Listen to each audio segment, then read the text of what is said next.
actually stumbled across my career in manufacturing. I went to a job fair and I thought, I will do this for a little while and maybe it will get me to the next thing. But very quickly it became my passion.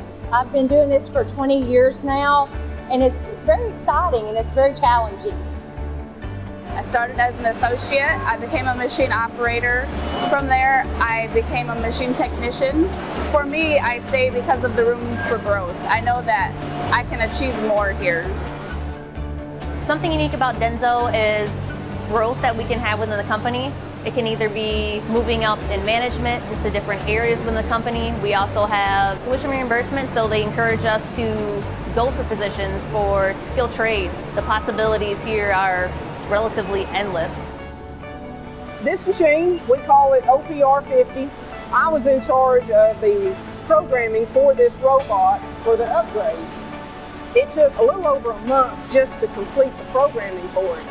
This one is working quite well, and I am very proud of that. I like what I do because I get to interact with a lot of different people and personalities. We're always growing here and improving in technology, so it's always something interesting. You never get bored in the automotive industry. The rewarding part of the job is when you bring a person in that knows nothing about a fuel injector, knows nothing about DENSO as a company, and as you're going through the training process, you see the light bulbs go off in their head and they get it. I feel that other women should get into the manufacturing field because there's so many options. It's not just working on an assembly line or running a machine.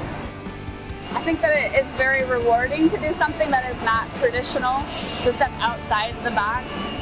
I think the common misconception is manufacturing is a man's world, but that is not the case at all. One of my areas is all women.